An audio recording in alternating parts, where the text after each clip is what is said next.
to summarize your testimony. You're more than welcome to stay in the Zoom room for questions after each bill if some of our legislative members of the committee have questions, or you're also welcome to leave if you'd like after you testify.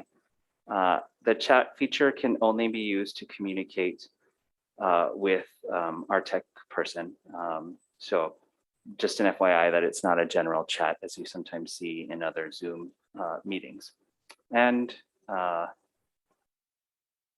that is it. With that, we'll go ahead and commence with our 2 p.m. agenda. Beginning with House Bill 2482 relating to education, and this would make both in public and public charter schools, employees needing to be trained in certain seizure disorder protocols and medications, and ensure that there's an action plan, as well as requiring various members of the administration to also be trained. Let's see. Even though I'm not sure if you're here, I will call those who have indicated they will be present. First off, we have the Department of Education, Interim Superintendent Keith Hayashi, or his designee. Is there anyone here from the Department of Education? Yes, thank you. Good afternoon, Chair, please proceed. Vice Chair Kitagawa, and members of the committee. I am Dr. Yvonne Humble from the Office of Student Support Services, testifying on behalf of the Department of Education. The department offers comments on House Bill 248. I would like to highlight that the department does have systems in place to support students with chronic health conditions. Upon notification of a student with a chronic health condition, such as seizure disorder, a team is formed with the student's parents or legal guardian, Hawaii State Department of Health public nurse, and all appropriate school staff to develop an emergency action plan and/or an individual education plan individualized to the student's needs during the school day. The emergency action plan, or IEP, is reviewed annually and as needed. In addition, every department school has a school health assistant trained in first aid, CPR, and medication administration. The department's testimony includes additional systems that are in place to support students with chronic health conditions. At this time, the department believes that this bill is not necessary at this time. Thank you for the opportunity to testify today. Thank you very much, Dr. Humble. Next of our stated testifiers who will be present, Darlene Scoville in support. We also have Debbie Dixon.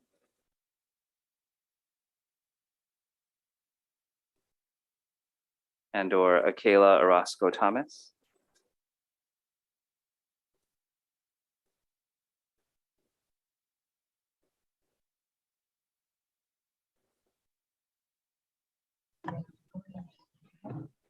Yes, hi. Hi. Welcome. Welcome. Hi, my name is Akela. Welcome. We're glad to have you. Please go ahead. And I had a seizure on the bus. And the people on the bus did nothing about it.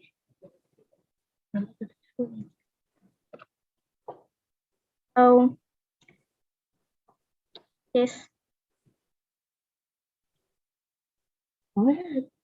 Bill is to Help for the kids like me. help with the kids like me.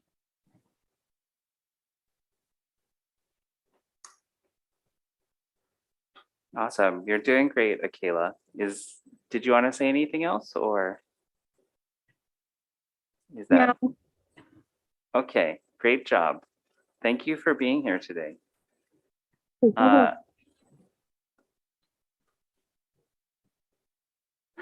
Great, thank you. Debbie, did you also want to testify?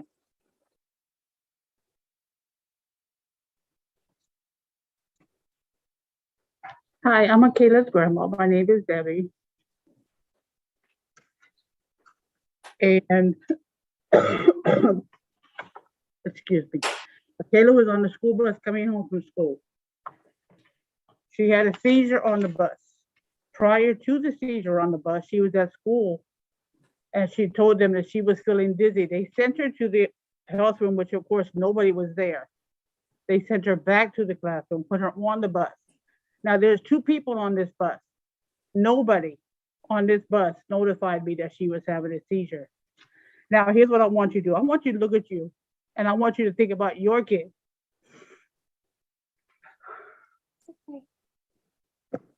Your family member. How would you feel if this was yours? What would you do to make all this not happen ever again to anybody's child? Not just her, but anybody. She is your child. She is your niece. She's your nephew. She's your brother and sister. Let's think about this. What is best and what do you want to see happen for them? Because I know what I want for her. And for her to be scared to get on a bus that somebody's not going to help her, it's not okay. Or go to school and there's nobody in the nurse's office to help her. That's not okay either. Or anybody at the school to even know what to look for when she's having a seizure. That's not okay. But if I keep her home, I'm gonna be in trouble for keeping her home. Just because I know there's nobody there that's gonna protect her. How would you feel if this was yours? Thank you.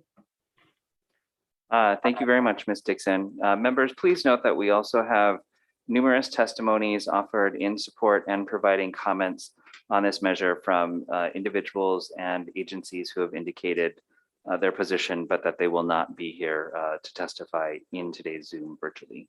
With that, I'll be happy to open it up to questions from members. Members, any questions on HB 2482?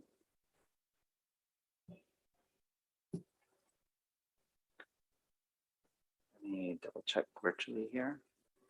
Okay, seeing no questions on HB 2482, then we'll move on to our next triple referred item. HB 1691, which is relating to commercial driver's licenses.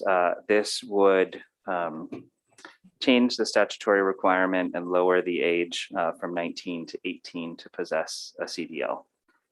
We have, first off, we have on-time testimony from the Hawaii Transportation Association.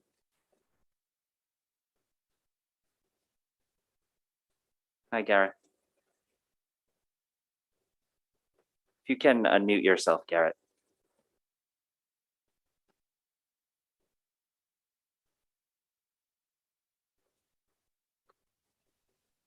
Did that work? Yes, it did. Oh. Please go ahead. Thank you. Thank you. Thank you. HTA strongly supports this bill. The shortage of drivers is well publicized throughout the nation, and boy, do we face it here in Hawaii. We've been facing it for decades now.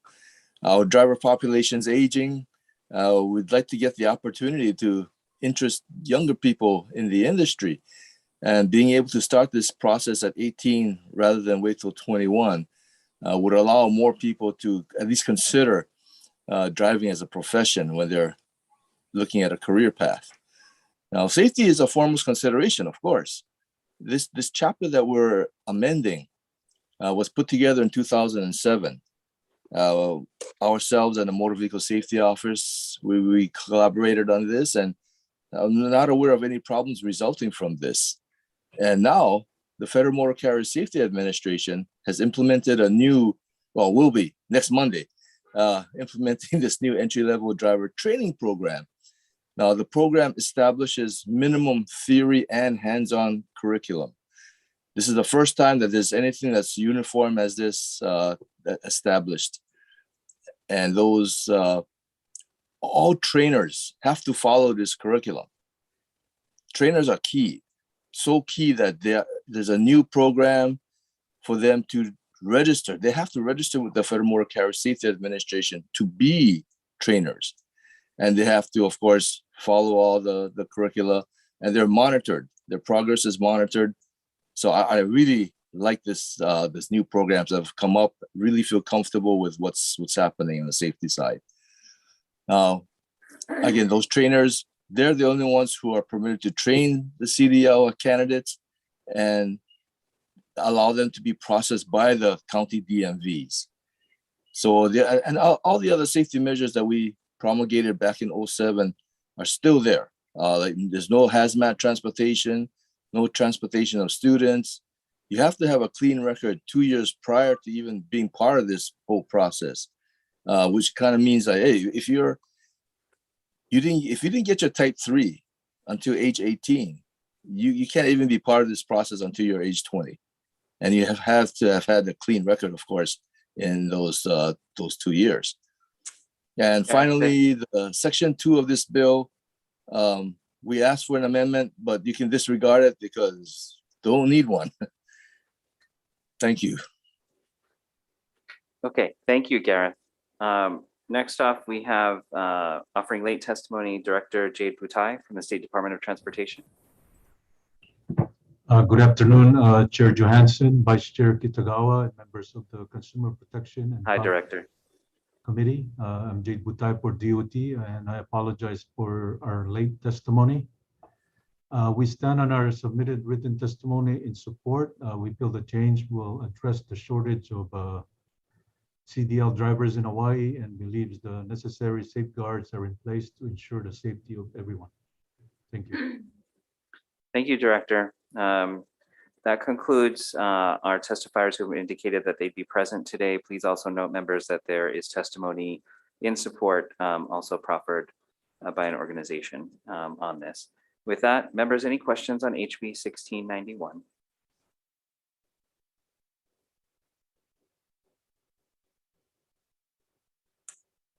Okay, seeing no questions, then we'll move on to our next triple, HB 2109. This is relating to the Barbering and Cosmetology Licensing Act. This would be the aligning of the regulatory structure for barbering and cosmetology into one chapter and eliminating some of the inconsistencies by repealing the two separate chapters that govern these respective fields and making for one consistent licensing chapter on both. For HB 2109, we have Jenny Yam with the Board of Barbering and Cosmetology. Good afternoon, Chair Johansson, Vice Chair Kitagawa, and members of the committee. My name is Jenny Yam, and I'm the Executive Officer of the Board of Barbering and Cosmetology. Thank you for hearing the department's administration bill. The board will stand on its written testimony and strong support, but I would like to outline the reasons for this administration bill. The board finds inconsistency provisions in Chapter 438 and 439, which add undue complexity to the regulations of barbering and cosmetology. This bill will repeal Chapters 438 and 439 and create a new chapter to align the regulatory structures, correct the inconsistencies between those two chapters, and address evolving industry concerns and needs. I'll be available for any questions. Thank you very much, Jenny. And members, that's all the testimony we have on HB 2109. Members, any questions for Jenny and the department?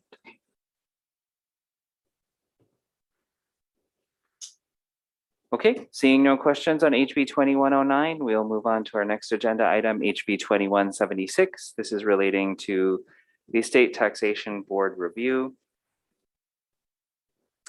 Board of Review, and this pertains to quorum issues and what constitutes quorum and their ability to make decisions and render timely decisions for aggrieved taxpayers. First off, we have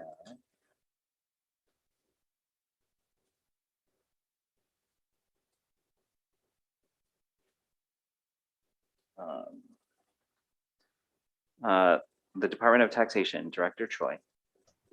Hi, good afternoon, Chair, Vice Chair members. Josh Michaels on behalf of the Director of Tax. We stand on our testimony and strong support. Thanks very much. Thank you. Next, we have the Tax Foundation of Hawaii.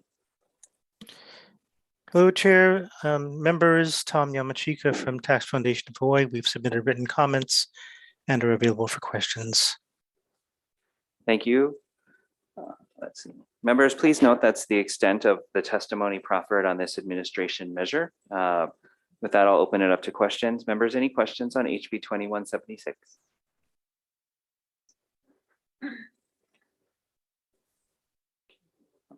Okay, seeing none, then we'll move on to the landlord tenant section of our agenda. And move off of, oh, I guess it's still a triple. HB 1861, this is relating to landlord tenant disputes. This would provide for state-funded access to legal services to residential tenants, as well as authorizing paralegals and law students, as well as attorneys to provide legal services in landlord-tenant disputes. We have our first testifier. Actually, no one has indicated that they'll be present, right?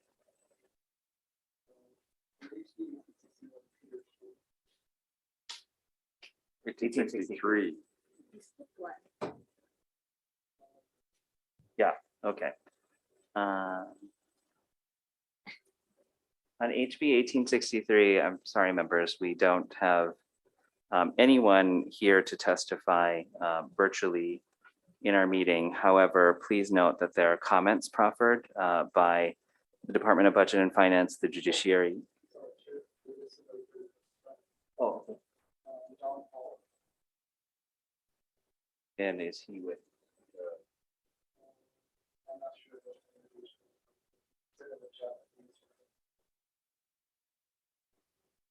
Okay, sorry. Is there a John Pollock here for HB 1863? Yes, I'm here. Hi, did you provide testimony to the committee by chance? I did. I submitted it online and I actually Okay. submitted it yesterday, but apparently it didn't take and I resubmitted it this afternoon. Sorry about that. Please go ahead. Thank you. Members of the committee, my name is John Pollock. I'm the coordinator of the National Coalition for Civil Rights Council. And my organization works to establish and expand and protect the right to counsel in basic human needs civil cases. Housing is one of our largest growth areas. There are 16 jurisdictions right now that have a right to counsel for tenants facing eviction. 3 of them are at the state level: Maryland, Washington State, and Connecticut, all of which passed in 2021. This is the moment for the state of Hawaii to really consider and take this very seriously. This is the moment where there is major national momentum behind this. And in Hawaii, where you only have 5% of tenants who have representation compared to over 70% of the landlords, there is a massive imbalance of power that leads to fundamental unfairness in the eviction process. And I think that's really revealed by the study that was done that showed that eviction hearings in Hawaii last less than 2 minutes. With that kind of speed, there cannot be due process, there cannot be fundamental fairness for tenants. And tenants in Hawaii, like everywhere else, when they lose their homes, there's a cascade of effects that happen to those tenants, from loss of child custody to homelessness to loss of employment, and it goes on and on and on. And that cost is also felt by cities and states when they have to pay the cost of those eviction with homeless shelters and other emergency services. We have assisted these other efforts in all 16 jurisdictions where the efforts have passed. There are 5 states considering bills this year. We are happy to be a resource for the state of Hawaii and for the committee as it considers this. And I'm just really grateful that it's getting its due course and due consideration this evening. Thank you. Thank you, John, and sorry for that mix up with your testimony. Members, aside from John, that's all the testifiers except for the comments provided by the various departments. We'll move into questions. Members, any questions on HB 1863?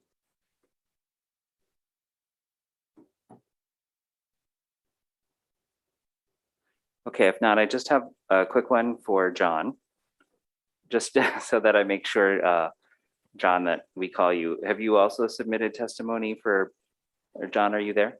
Yes. Okay, have you also submitted testimony for HB 1861, 1862, and 1895? No. Or was it just this measure? Just this measure, that's right. Okay, just didn't want to disenfranchise you 4 times in a row. I appreciate your consideration, thank you. Okay, thank you very much. Members, any other questions on HB 1863?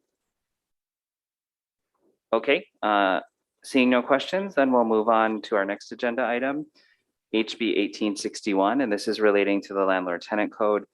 This would prohibit landlords from terminating certain tenancies without just cause by defining just cause, as well as establishing a rent board.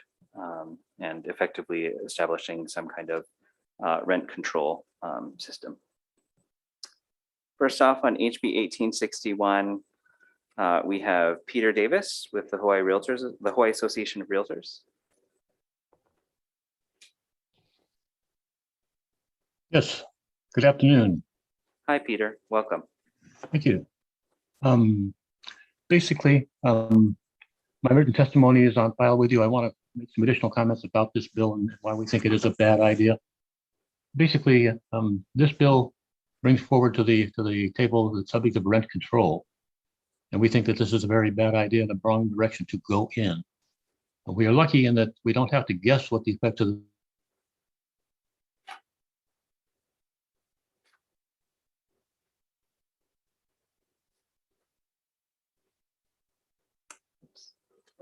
Members, it looks like Peter is frozen. So Peter, we'll give you a little bit of time if you've unfrozen yourself, maybe. and so forth.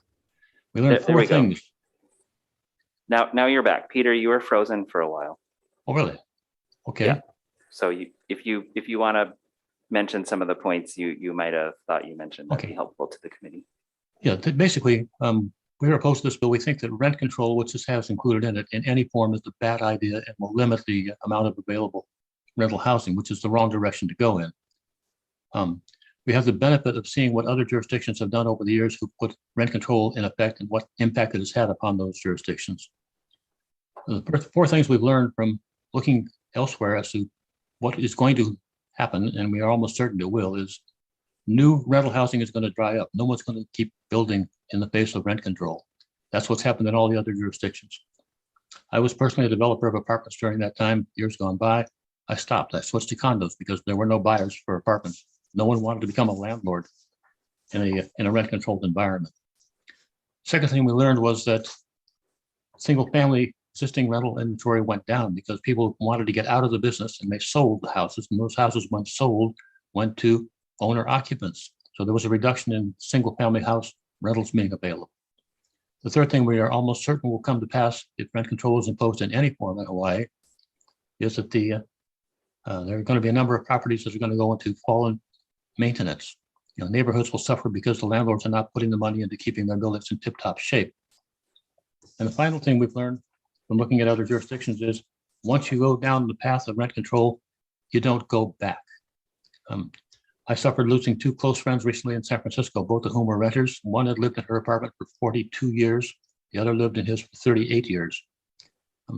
It's once you put rent control in effect, it stays there. And I don't know of any jurisdiction that's successfully been able to repeal it. And over time, with these long-term tenants, control over the property, and more importantly, the economic benefit of owning the property is largely transferred to the in-place tenants. So we would encourage you to look at what these other jurisdictions have had as the direct consequences of putting rent control in place in any form, and realize that it's going to reduce the inventory of rental housing in a time when we need to increase the supply of rental housing. This takes us in the wrong direction. We would encourage you to hold it. Thank you. Thank you, Peter. Members, we also have late testimony from Jane Sugimura.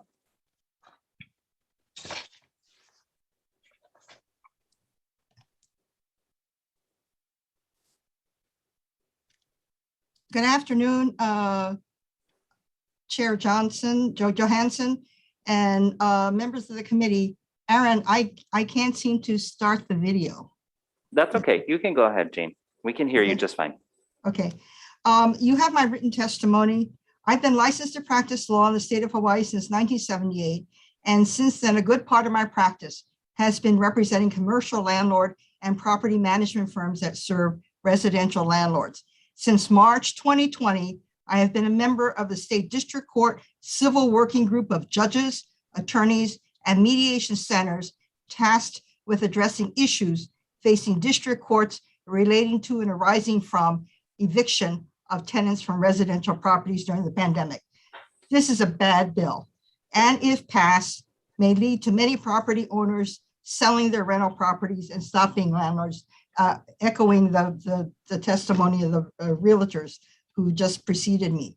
The rental agreement is a legal contract between the landlord and the tenant, and that contract, when that contract expires or if the contract is breached prior to the expiration, the landlord has an absolute right to remove the tenant who's not paying rent or not complying with the terms of the contract. And in fact, when my residential landlord-tenant clients tell me that they're not going to renew, I tell them, give your tenants 45 to 60-day written notice of non-renewal, and do not give a reason, because that just creates problems. Do not give a reason. The landlords are not required to do so.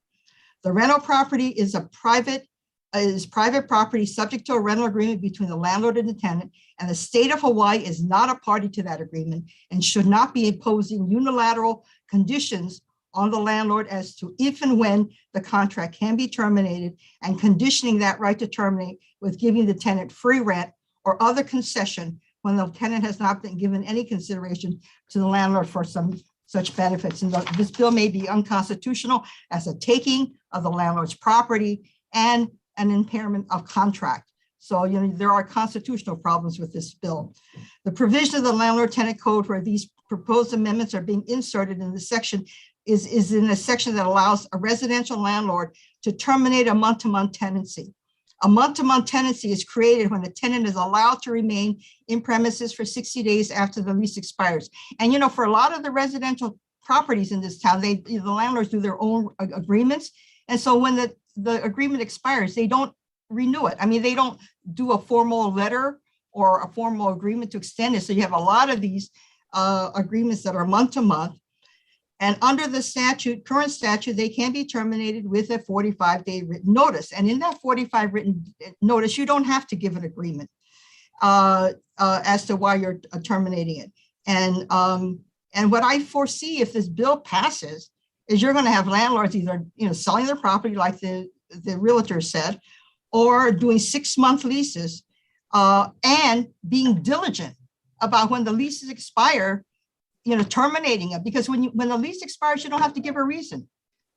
And so, and in fact, when my landlord clients come to me and their leases are almost ready to expire, I says, give the tenant a written notice. Otherwise, you're going to run into this month-to-month tenancy situation, and you're going to have to do the 45-day notice. Going back to my testimony, capping the rent at 3% is totally unrealistic, especially when inflation is 6% and climbing. Also, having a rent board to establish the rental rate throughout the state would be unprecedented. I was told by a state senator over 30 years ago when I was advocating for lease-to-fee conversion for condominiums, and he told me rent control is a city function, not a state function. You want rent control, go across the street. And guess what? We went across the street. We got Chapter 38 enacted. Thousands of leasehold condominiums became fee. Jane, if you can start to summarize, Jane, that'd be great. Thank you. Okay, thank you. Rather than amend the landlord-tenant code, the proponent of this bill should be advocating for construction of affordable rentals by the state of Hawaii. And for all of these reasons, please do not pass this bill. Thank you for allowing me to testify. Thank you, Jane. Members, please note that that's the extent of the testifiers who've indicated that they would be present in our virtual hearing. There's also comments from the Department of Budget and Finance, as well as opposition from organizations and individuals, and supportive testimony from individuals as well, from an individual, excuse me. Members, any questions on HB 1861?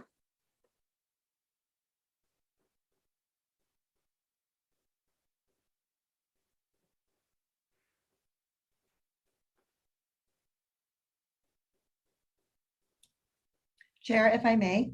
Yes, please, Representative Har, please proceed. Chairman. Jane Sugimura again. Jane, are you there? Yes, I'm here. First of all, thank you for your passionate testimony, Jane. Something that you said, I think I'm interested in when you talked about this bill could in fact be unconstitutional as a taking and also under the clause of impairment of contracts. Could you elaborate on that, please? Right, because there are written contracts that are in place already. And if this law were to pass, the law would then, there'd be an issue as to whether or not the law supersedes the written agreement. And if it does, it is certainly something that the landlord didn't agree to at the time it signed the agreement. So I think it would impair those contracts. And so that's why, I caution this committee about passing out this bill.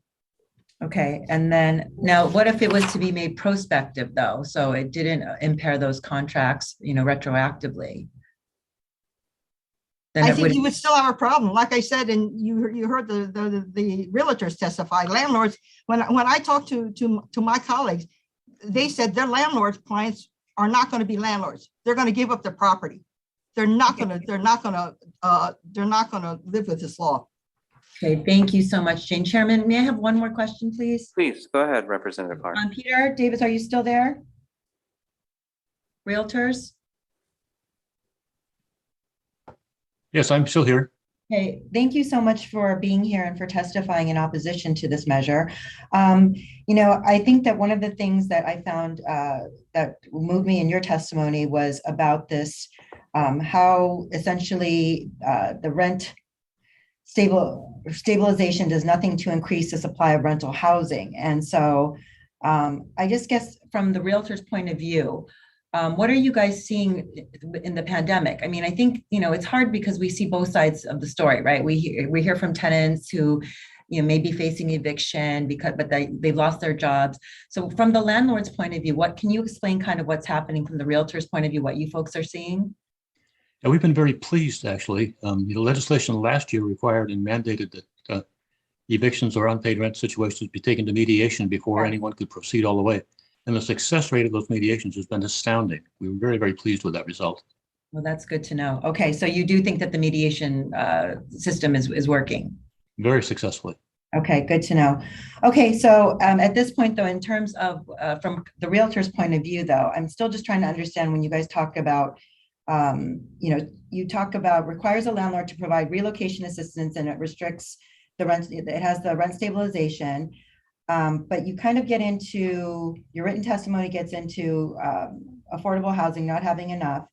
And then you talk about this is a timely and costly process for a housing provider to find a new tenant. And I think one of the things that, I found interesting was when you guys talked about month-to-month tenancies. So you do believe that something like this, if it were to pass, it would actually cause landlords to have shorter periods of tenancies? Right, to the extent that that landlords were looking for a way to get around the law, to structure how they rent their properties so that they were not subject to this particular law would be not unexpected. Okay, got it. Okay, thank you so much, Peter. Thank you very much, Mr. Chairman. Thank you, Representative Hart. Members, any other questions on this measure?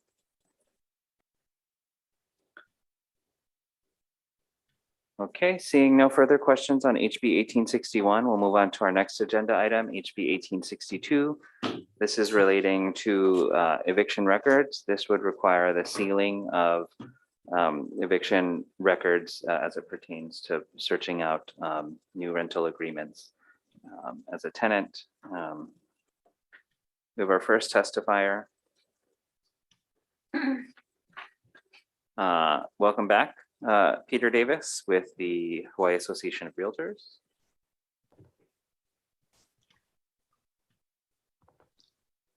Hello again, everybody. It's nice to be back. Thank you for being here. Thanks for sticking with us. Not a problem. Glad to do it. This is a rather intriguing bill, and we're kind of curious as to who anywhere thought this was a good idea.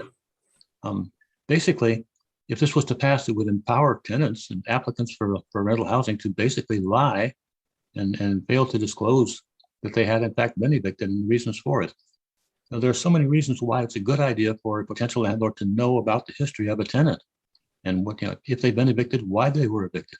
It's one thing to be evicted for non-payment of rent, but if you were evicted because you were running a meth lab or dealing drugs, if you were guilty of domestic violence going on and so forth, if you threatened your neighbors or your fellow tenants with a gun, things like that, these are things that a potential landlord is entitled to know.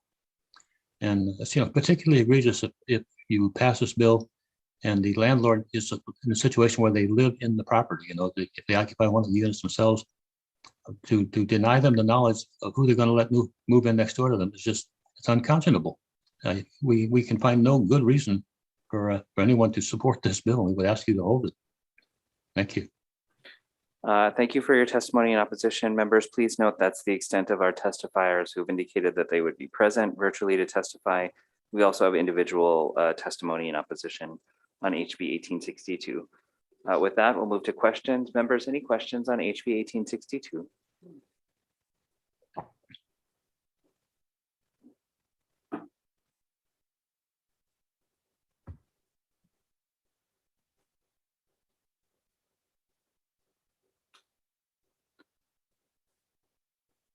Okay, seeing no questions on HB 1862, then we'll move on to our last landlord-tenant bill for this agenda, HB 1895. This is relating to tenant rights. This would establish a penalty for landlord violations of the Residential Landlord-Tenant Code. This also would establish a form of rent control in terms of limiting the allowable amount landlord rent increases could actually, landlords could actually increase their rent. For HB 1895,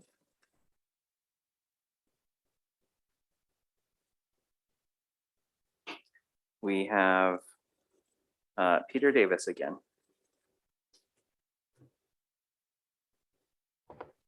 In opposition from the Realtors Association.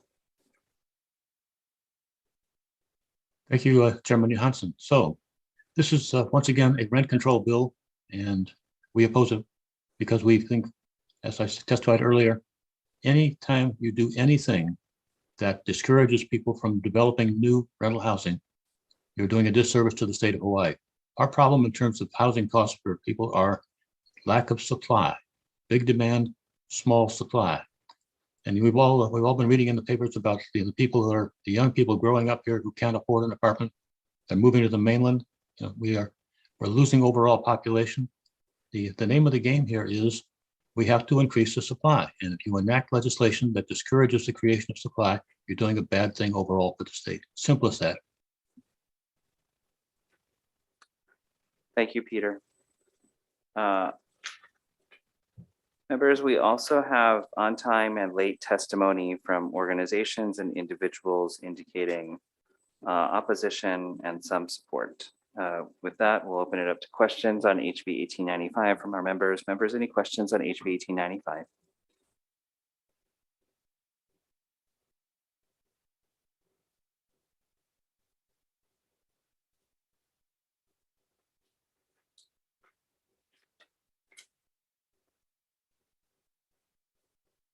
Okay, seeing no questions on HB 1895, we will move away from landlord-tenant rights to some equally interesting bills, HB 1486. This is relating to theft. And this would amend the offense of theft in the first degree to specifically include theft of a motor vehicle. On HB 1486, we have the Office of Public Defender, Alan Komogome, in opposition. Good afternoon, Chair, Vice Chair, and committee members. My name is Alan Komogome. I'm a public defender, and I'm testifying on behalf of the office. And we are HB number 1486, which is theft of a motor vehicle, a class B felony. As it stands right now, our penal code has several laws in place designed to criminalize motor vehicle theft and related offenses. The crime of unauthorized control of a vehicle in the first degree criminalizes those who knowingly operate a stolen car. Entry into motor in the first degree criminalizes those who break into a car with intent to steal. And our robbery in the first and second degree statutes criminalize auto theft when a person is actually present inside the vehicle, like a carjacking scenario. So as it currently stands, penalties for motor vehicle theft can range anywhere from 5 to 20 years in prison. We feel our penal code is adequate to address the various scenarios involving motor vehicle theft and also to deter vehicle theft and related crimes. Setting a 10-year penalty under this statute will not be effective in deterring motor vehicle theft itself. As I stated, it's already pretty well known that this is a felony offense, and sending a message that this crime is punishable by 10 years will have little to no effect on the decision-making process of someone who commits a motor vehicle theft. In other words, people feel that criminals have to stop and contemplate the consequences of their actions before acting out.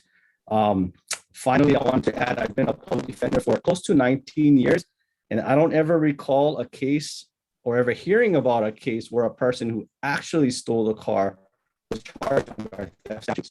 Most, if not all, offenses are usually prosecuted under our UCPV, UEMV, and robbery statutes that I mentioned above, where there's actually in a robbery, someone was actually inside the car who could testify to the event.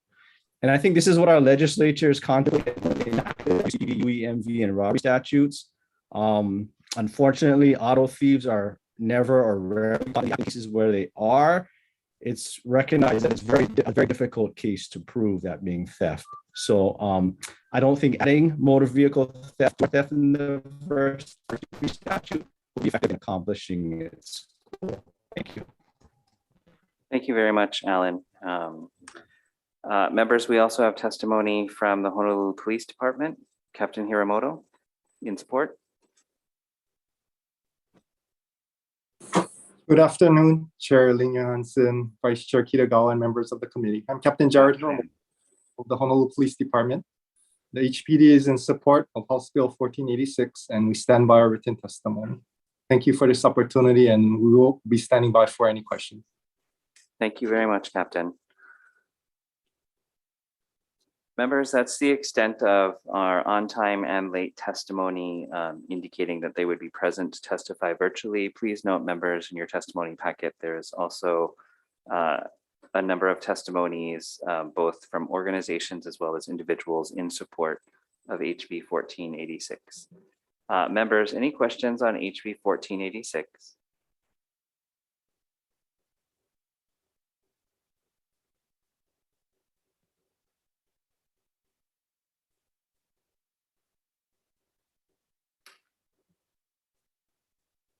Okay, seeing no questions on HB 1486, we'll move on to our last agenda item, HB 1860.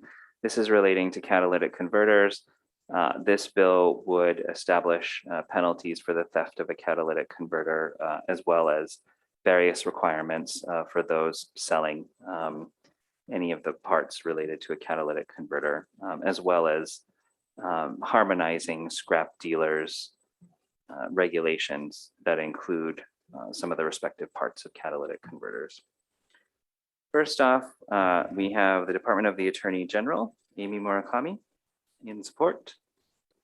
Good afternoon, Chair Johansson and members of the committee. Thank you for allowing the department to testify on this bill.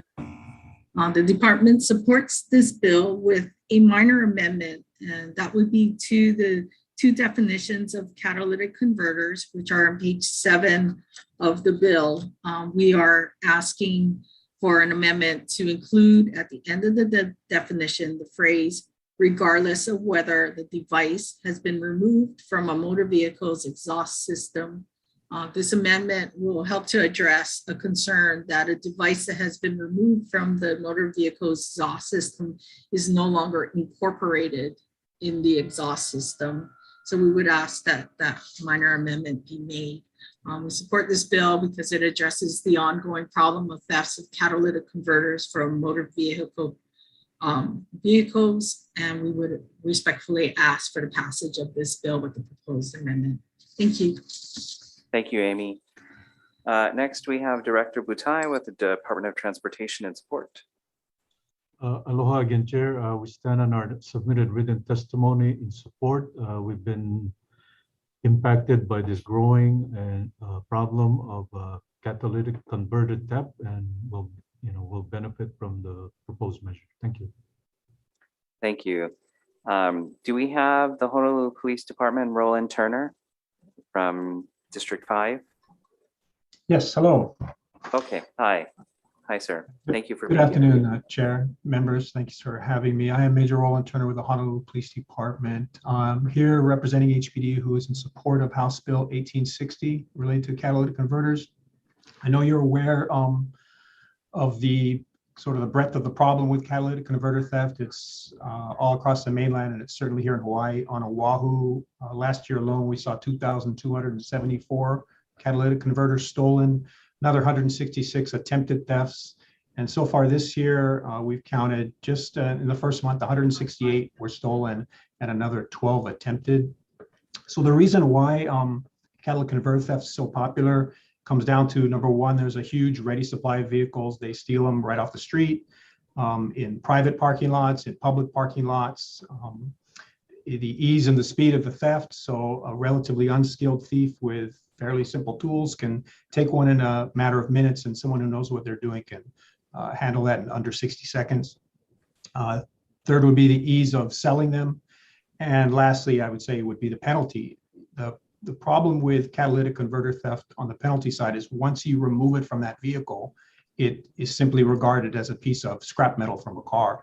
The value is relatively low, and that'll make it a petty misdemeanor. So even if we manage to catch someone stealing one or trying to sell one that we could prove was stolen, it's only going to be a petty misdemeanor.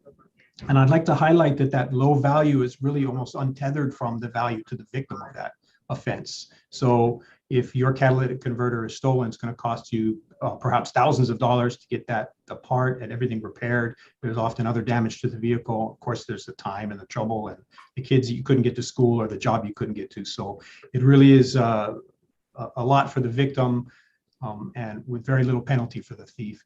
So the provisions of this bill 1860, we like it because we feel it'll make it more difficult to sell them outside of legitimate business practices. It'll make identifying people that are attempting to sell a stolen catalytic converter much easier. And of course, it would create the offense would become a felony, which would further dissuade would-be criminals. So for those reasons, the Honolulu Police Department is in support of this bill. And I would like to thank you for giving us the opportunity to testify on the matter. Thank you, Major Turner. Appreciate it. We also have Melissa Pavlicek from Schnitzer Steel Hawaii offering comments. Aloha, Chair Johansson and members of the committee. My name is Melissa Pavlicek. I'm here today on behalf of Schnitzer Steel, which operates a metals recycling facility here on Oahu, as well as operates as Hammerhead Metals on Maui. We strongly support measures intended to reduce metal theft, and we're very proud of having participated in the past of initiatives such as training with the Honolulu Police Department on reducing metal theft. We are asking you to please consider putting the documentation requirements on the seller, not a manufacturing, industrial, or licensed commercial vendor that regularly sells catalytic converters in the ordinary course of its business, such as a towing company or a muffler repair shop. And this is consistent with how other states, like I've seen a lot in Georgia, that puts the documentation requirements on the seller that's not a commercial vendor. So if certainly support the criminal aspects of all of the catalytic converter bills that are moving through the legislature. And we would like to continue to be a resource to the legislature and a strong partner with law enforcement in preventing metals theft. Thank you. Thank you very much. Members, we also have late testimony from the Department of Prosecuting Attorney, City and County of Honolulu, Tricia Nakamatsu. Good afternoon, Chair, Vice Chair, members of the committee, Deputy Prosecutor Tricia Nakamatsu, appearing on behalf of the Honolulu Prosecuting Attorney's Department. I'm sorry, testimony was submitted a little late. Thank you for allowing us to testify. We would echo the comments of, we are in support of the bill. Certainly recognize that this is a huge problem, especially on Oahu First Circuit right now. And it's a high priority for the department as well. We would echo the amendment suggested by the Department of the Attorney General, as well as one other that may be necessary on page 8, line 4. Page 8, line 4, while we think it is a good idea that anyone who is dealing in used motor vehicle parts without a license probably should be held to a higher offense, such as a misdemeanor. With this may be outside of the scope of the title of the bill. Nevertheless, making it a Class C felony for somebody who's dealing in unlicensed motor vehicle parts with regards to a catalytic converter, that should definitely be a Class C felony to make sure it's on par with the rest of the offenses that are being created. Open to any questions, and thank you again. Thank you. Members, that's the extent of those indicating that they would be present to testify virtually on HB 1860. Please note that we also have numerous testimonies proffered by organizations and individuals in support of this particular bill. Members, any questions on HB 1860? Mr. Chairman? Representative Har, please proceed. Thank you so much, Mr. Chairman. Ms. Nakamatsu? Yes, Representative. Good afternoon. Okay, so I'm looking at page 8 and lines 4 through 7, and I'm just sorry, I'm not following your verbal testimony with respect to this section. Oh, so what this change would do, that violation, the one that says violation of this section shall be a misdemeanor, that essentially would change the severity of the offense for anyone who's dealing in unlicensed, someone who doesn't have a license, who's dealing in used motor vehicle parts. Currently, it's only an infraction. Okay. It probably should be a misdemeanor, but unfortunately that seems to fall outside of the title of the bill because the title, I believe, is only relating to catalytic converters. Okay, so what you're saying is, but you should keep in the part that starts on line 5 saying that if the violation includes one or more purchases, then through the rest of that sentence, because you want it to be a Class C felony to make sure Right. nobody's dealing in catalytic converters. okay, great. Thank you, Ms. Nakamatsu. Attorney General's office? I'm sorry, who was testifying for the AG's office? Yes, Senator Hart. So, sorry, hello, Ms. Murakami. Thank you for being here and for testifying. Did you just hear the verbal testimony of Ms. Nakamatsu? Yes. Okay, so regarding page 8, lines 5 through 7, the concern is that the word violation of the section shall be a misdemeanor, and she's saying that probably needs to be taken out because it could be an issue with the title of the bill, but this Class C felony, do you see any issues with that? I'm sorry, let me. It's okay, page 8. So what Ms. Nakamatsu is suggesting is that we keep in line 5 that says if the violation includes one or more purchases, sales, or negotiations for purchase or sale of a catalytic converter, it shall be a Class C felony. So she's okay with that, but I guess there was an issue with violation of this section shall be a misdemeanor. I think the best, and I mean, we're not judiciary, but I'm just trying to clean, we're not the judiciary committee, but I'm just trying to understand. Right. Yeah, if you had a concern, because she agrees with your amendment with respect to the definition of catalytic converter, but she did bring up an issue on this page and I just didn't. That is something to take a look at and okay. Ask, yeah, if we could, if my office take a look at it and perhaps with the next committee address that issue. Okay, great. This bill is going to judiciary anyway, so just wanted to bring that to your attention as well. Okay, thank you so much. Thank you, Mr. Chairman. Thank you, Representative Har. Members, any other questions on HB 1860?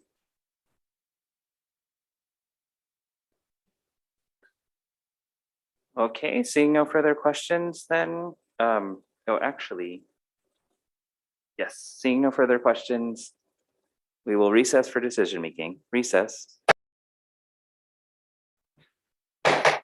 Okay, reconvening for decision making of our 2 p.m. agenda of the Consumer Protection and Commerce Committee this February 2nd, 2022. First up, we have HB 2482 relating to education. The recommendation is to move this measure with some amendments, including inserting a defective date of January 1, 2050. And for those of you perhaps new to the legislative process or joining us for the first time, the reason to insert a date that isn't effective immediately is to encourage further discussion and ensure that if the legislature needs to change something along the way, and this bill has a long ways to go because it's triple referred on our side and it still has to go to the Senate, it preserves the legislative prerogative to continue to make changes so that the bill doesn't become effective immediately were the legislature to inadvertently pass something. So this is a common practice of inserting a date off in the future just to preserve the ability to continue to discuss this measure. So inserting a defective date of January 1, 2050, additional technical and non-substantive amendments. And members, I'd also like to flag for the Education Committee who this bill would move to next in the committee report, that they should consider what was broached in testimony of whether or not the this should be effective and commence by a certain period, either with the beginning of the school year or the calendar year. I believe the bill currently states calendar years as opposed to the school years, but as we know, that's the middle of the school year. We'll also leave for the Education Committee to determine whether or not the Department of Education's current policies accomplish this or need additional prodding through statute. So with that, the recommendation is to pass this measure with amendments. Members, any comments or questions? Mr. Chairman? Representative Har. Thank you so much for the recommendation. I share wholeheartedly. The one thing I would like to follow up on, however, is in the recommendation to the Education Committee, there are several areas, complex areas that have multi-track schools. And so as a result, the school year doesn't necessarily, it's not appropriate because the school is actually being utilized the entire year. So just for the edification of the Education Committee to keep that in mind about multi-track schools as well. Yeah, I'd be happy to include that in the committee report as well. I think that's an excellent point for some of our central and leeward complexes. Thank you. Thank you very much, Mr. Chairman. Members, any other comments or questions? Okay, seeing no further comments or questions, Vice Chair for the vote, please. The recommendation of the chair is to pass HB 2482 with amendments. Chair and Vice Chair vote aye. Representative Aquino. Aye. Representative Har. Aye. Representative Hashem. Aye. Representative Kong. Aye. Representative Mizuno. Aye. Representative Morikawa. Aye. Representative Onishi is excused. Representative Tarnas. Aye. Representative Matsumoto. Aye. Chair, your recommendation is adopted. Thank you, members. Next, we have HB 1691. This is relating to commercial driver's licenses. The recommendation here, based on the supportive testimony and our shortage of drivers, is to move this measure with one simple amendment. And again, this would be to insert a defective date of January 1, 2015. Members, any comments or questions on this triple referral bill? Okay, seeing none, Vice Chair for the vote, please. The recommendation of the chair is to pass HB 1691 with amendment, noting the excused absence of Representative Onishi and the presence of all other committee members. Are there any reservations? Any noes? Chair, your recommendation is adopted. Okay, thank you, members. Next, we have HB 2109 relating to Barbering and Cosmetology Licensing Act. My thanks to the department for this administration bill. We're trying to harmonize inconsistencies that currently exist between chapters 438 and 439, which are the respective individual barbering and cosmetology sections of HRS. And also just making sure that we have a consistent regulatory scheme that makes compliance in an industry that has some health and safety repercussions consistent and easy to understand for practitioners. I'd like to keep this measure moving by making several amendments, including inserting a defective date of January 1, 2050, various and technical non-substantive amendments, and a conforming amendment to substitute out the repealed chapters with the newly created one chapter. So just some cleanup there. Members, any comments or questions on the recommendation? Okay, seeing none, Vice Chair for the vote, please. The recommendation of the chair is to pass HB 2109. Recording stopped. Oh, should I keep going? Oh, okay. HB 2109 with amendments, noting the excused absence of Representative Onishi, who will be marked excused for the rest of today's hearing. Are there any reservations? Any noes? Chair, your recommendation is adopted.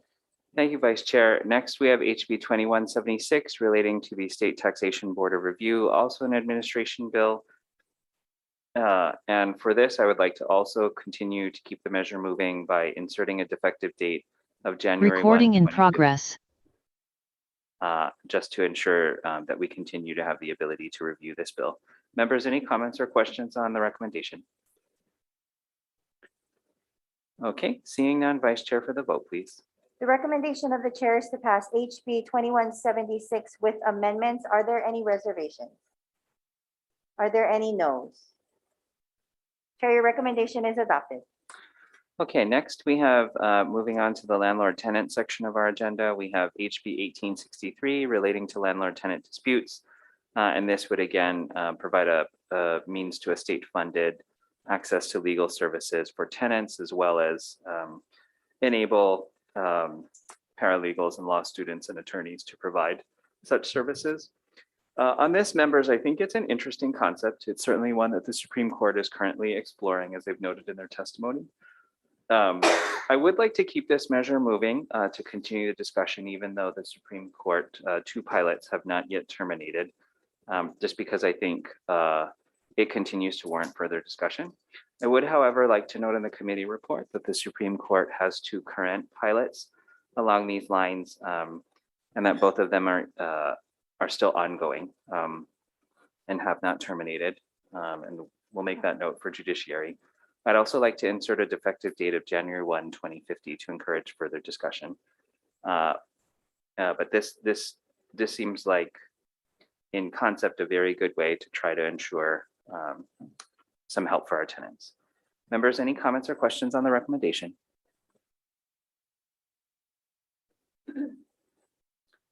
Okay, seeing none, Vice Chair for the vote, please. The recommendation of the chair is to pass HB 1863 with amendments. Are there any reservations? Any noes? Chair, your recommendation is adopted. Thank you. Next, members, on HB 1861 relating to the residential landlord tenant code. I think this measure is incredibly well intended, but I'm concerned specifically that explicating just cause, as it does in this bill, may set up competing and or mutually exclusive and or contradictory statutory provisions regarding landlord and tenant obligations, as there are different landlord and tenant obligations currently explicated in statute. And then how they would impact the termination of a tenancy. Additionally, I think some intriguing and potentially difficult constitutional issues were also raised in today's hearing, as well as in practice, the impact that this bill may actually adversely impact some of the longer term goals that it's seeking, which is renter stability and long-term tenancy. So for all those reasons, I think the bill needs some more time and some more refinement. And for those reasons, my recommendation is to defer HB 1861. Members, any comments or questions on the recommendation? Okay, thank you. Next, HB 1862 relating to eviction records. Again, this is requiring the courts to seal any eviction records. I think this is also a really well-intended bill, and it's a novel approach. But I found the judiciary's testimony about implementation and workability concerns compelling. And I'm also not sure, and I've researched for the committee, I should say actually my amazing staff researched for the committee, just some of the levels of what rises now to being sealed. And they typically are highly sensitive, confidential, personal or business information and identification or undue inflammatory materials. They include things like guardianships of minor matters, terminations of parental rights, recordings or images disclosed in criminal proceedings involving a violation of privacy in the first degree, new birth certificates, identities of informants, failing financial institutions, certain information on natural parent or adopted minor children. So I'm not sure that eviction records rises to that level. And I do continue to worry about some of the implementation and workability issues raised by the judiciary. So for those reasons, the recommendation on HB 1862 is to defer this measure. Next, members, on HB 1895 relating to tenant rights. This would establish penalties for landlords, as well as a limit on landlord's ability to raise the rent annually. I think for some of the reasons teased out in some of the other landlord tenant bills, specifically 1861, with respect to rent control and some of the other issues, I also have similar concerns with this measure. So although well-intended, I will also be recommending that we defer HB 1895 at this time. Next, members, we have HB 1486 relating to theft. This is again theft in the first degree to specifically include theft of motor vehicles. Members, I would like to move this measure with some amendments after conferring with the author and triggered actually by the Honolulu Police Department's testimony. It was the author's intention to include motorcycles and mopeds. So the definition is currently explicated on page 2, line 14. I think inadvertently leaves out motorcycles and mopeds. So the recommendation will be to include motorcycles or so of a motor vehicle, comma, motorcycle, comma, or moped, so that any of them may apply to this new penalty in the definition.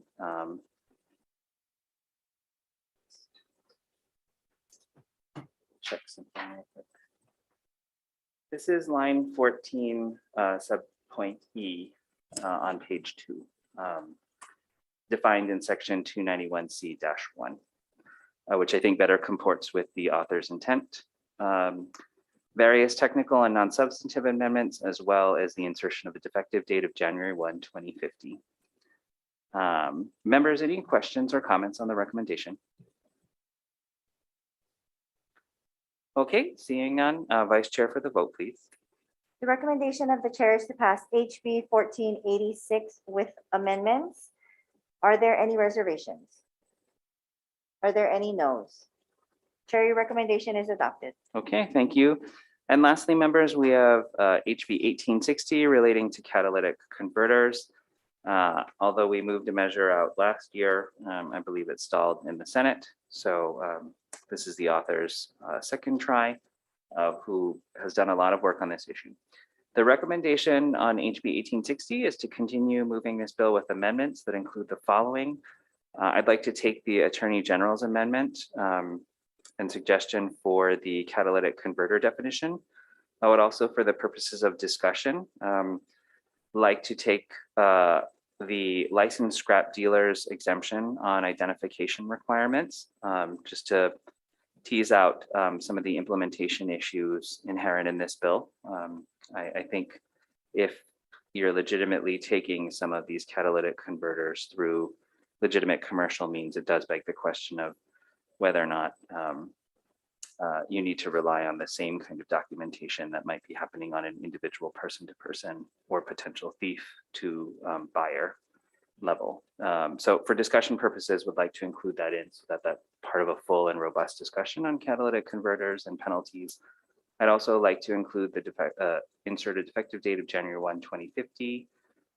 And then in the committee report, because I'm interested in it, but I think it would probably be better arbitered by the Judiciary Committee, I'd like to note the prosecutor's suggestion for an amendment and flag that for the Judiciary Committee in our committee report, but leave it to them to arbiter exactly what the semantics and the language should be and how to ensure that it is conformed appropriately within the measure. Members, any questions or comments on the recommendation? Okay, thank you. Seeing none, Vice Chair for the vote, please. The recommendation of the chair is to pass HB 1860 with amendments. Are there any reservations? Any noes? Chair, your recommendation is adopted. Okay, thank you. And members, thank you so much for your attendance, your diligence. Members of the public, thank you for being here. And tomorrow, our agenda will be condos, community associations, and affiliated building codes. With that, this 2 p.m. agenda, February 2nd agenda is adjourned. Thank you.